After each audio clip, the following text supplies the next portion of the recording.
Good day everyone, here we are once again. Welcome to our YouTube channel, Ang Dakong Away. And today we're gonna be learning about family disaster plan. Because darating na po ang mga panahon ng tag-ulan, kung saan ang ating habagat ay talagang paparating na. At saka kailangan nating malaman kung paano tayo gagawa ng mga plano upang ating maiwasan yung mga disasters like typhoons, not only typhoons mga kaibigan, pati na rin ang mga lindol, yung mga pagbaha at you name it mga kaibigan sa mga sakuna na pwedeng darating. Kasi mga kaibigan, habang tayo papalapit sa pagparating natin Panginoong Hesus, talagang darating ang mga sakunang ito. Kasi ito yung mga palatandaan ng kanyang pagparito mga kaibigan. Pero pwede pa rin nating maiwasan yan if we only know, especially as a family, how to make plans to eradicate some of the probably possible things that might happen, especially to take care of our family. Okay? So, if you are new to this channel, you can subscribe to be notified when we have a new video that we might upload, mga kaibigan, and you can be notified if you have subscribed to our channel. So, at first, mga kaibigan, huwag niyo rin pong kalimutan na mag-like kung gusto niyo itong episode na to, at i-share niyo naman sa mga kaibigan niyo. Magkaibigan natin. Okay, mga kaibigan, ito po ang ating tatalakayin ngayon. Family disaster plan. Kasi ang pamilya dapat, mga kaibigan, mayroong mga plano kung paano maiwasan o paano magiging safe ang family when disaster comes. Okay, first, mga kaibigan, discuss with your family the types of disasters that could occur in your area. Ibig sabihin, mga kaibigan, if you know kung ano talaga yung mga palaging naranasan nyo sa lugar nyo, you can discuss it with your family so that they may be informed.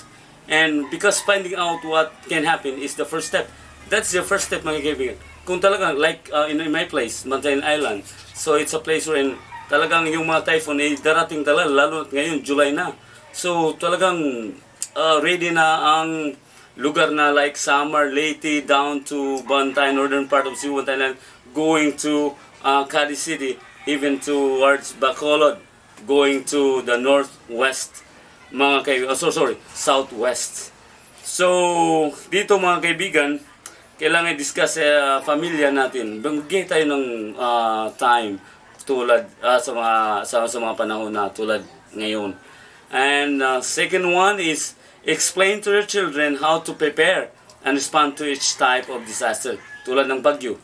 Siyempre, i-ano mo talaga na you have to know na kung we have to open, palagi kasi natin i-open yung radio natin, kung radio lang sa atin, o di kaya may TV tayo. Pag may bagyong darating, talagang you have to explain to the children na kung paano i-prepare ang ating sarili. Kung simple lang, mild lang na bagyo, it's okay lang. Pero kahit na ganun, kahit mild lang na bagyo, siguro ang bugso, ang ulan is really heavy, mga kaibigan, at magkaroon ng baha. So it has to be tell or explain to our children kung paano natin i-prepare ang ating mga sarili. Kailangan huwag lalabas o di kaya kung kasi babaha, mga kaibigan, or how to, kaya siguro darating yung brownout. So we need to have all the like lamps, like flashlights, cell phones, they need to be charged para pagdating na. Those are the things that we can explain to our children, especially if they already know or understand sa mga bagay niyan. The third one is discuss where to go and what to bring if advised to evacuate. May mga tayo mga kaibigan na mag-evacuate talaga tayo. Pag may bagyo tulad ng like super typhoon, that's really something na i-evacuate. Signal number 2 ngayon mga kaibigan, hindi tulad ng 20 years ago na ang signal number 2 is mild lang. Pero ngayon, kahit signal number 1, grade elementary school levels, secondary, they will be closed. Walang pasok mga kaibigan. Kasi iba na yung bagyo na yun eh. So, we have to discuss to them where to go. So, natin kung saan yung evacuation center, saan yung medyo mataas na part ng ating lugar, and what to bring like food, flashlights, candles, matchsticks, or any clothing. We can also tell it to them, mga kaibigan. Anyway, we'll talk about that one later on. We will have that one in the other part. And then, number 4, you don't just need to be to inform the discuss them. You have to practice what you have discussed to your children. So, kung mild lang yung typhoon, ano ba? Ready na ba yung yung kung mayroong typhoon darating o na-charge na yung mga pwedeng i-charge dyan. So, those are the simulation para pag darating talaga yung emergency, then before the emergency comes, they are informed and they already know how to do, what to do, mga kaibigan.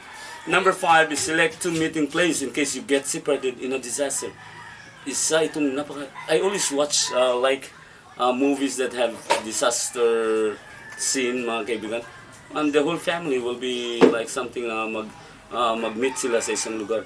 Hindi yun isang they only happens for nagkakataon lang. It's not that one, mga kaibigan. For us, we don't believe, hindi tayo maniwala yung kasi pinagtagpo kami. So, from now, mga kaibigan, we don't have to believe that. We have to do what we can do to take part. If the typhoon comes or disaster comes, before it comes, mga kaibigan, you need to tell the children the two meeting places. Hindi lang isa, mga kaibigan. Mas okay pa yun pag dalawa, mga kaibigan, yung meeting place ng whole family if you get separated during the disaster. Then the 6th one, mga kaibigan, you should be a safe distance from your home in case of a home fire. So you can also tell them if there's a fire comes.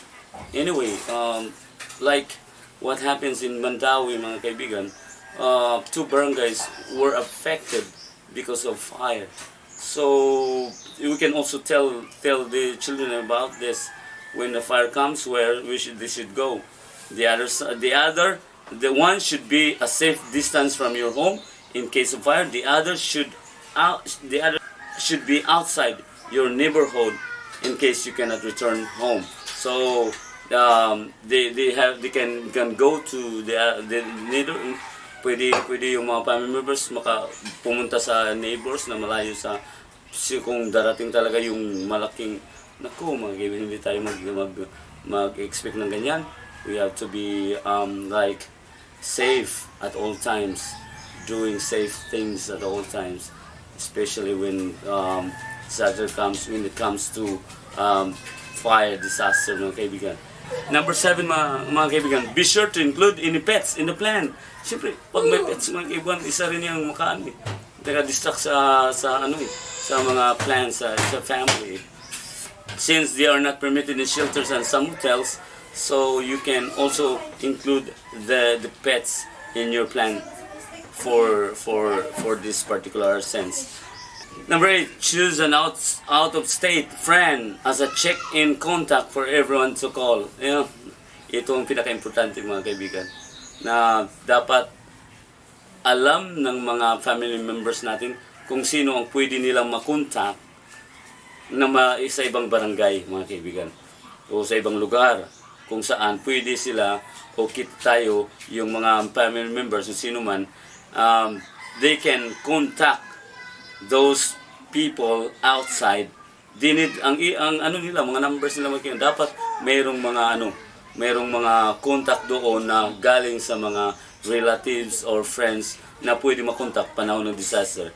If they need a rescue or something that they need something to contact, they should be located far enough away to be out of the danger area, malayo sa danger area, mga kaibigan, o sa mga sa disaster.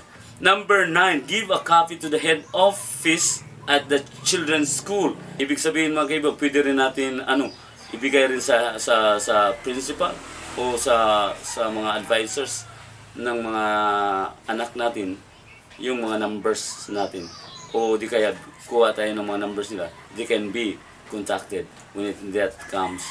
At the sakuna, yung mga sakuna mga kaibigan ay darating. Keep in mind that in a crisis, emails can sometimes get through when phone calls are jammed. That's what I said. So, ibig sabihin, yung emails talagang magpa-function yan. Pwede nating magamit yan para makontak yung iba. O lalo na kung ang phone calls are jammed, mga kaibigan. Kasi, pag natumba yung poste or naka-brown out, maliban lang kung mayroong emergency generator yung cell site natin, pwede pa rin tayo what if ang cell site din is na tumba mga kaibigan. So anyway, this still connected to the telephone lines, pero sometimes emails can sometimes get through, as what it says here. Mga kaibigan, sa ika-10 po, post emergency telephone numbers by every phone, as what I said just a while ago. So, every member of the family should have a phone numbers para sa alam din nila paano makontak yung mga phone numbers, yung mga tao nagmayari noon. And then, teach children how and when to call emergency lines, like police lines, fire, and which radio station to tune in for emergency information. Like typhoon, kasi dito sa Pilipinas, lalo sa aming lugar, mostly, we only can suffer disaster mostly are typhoons. So they need to have that our children should be taught how and when to call emergency numbers. We have to post those emergency numbers on our wall, the wall of our house, or they have to be inside their phone. Number 11, mga kaibigan, learn first aid and CPR. We need to know this.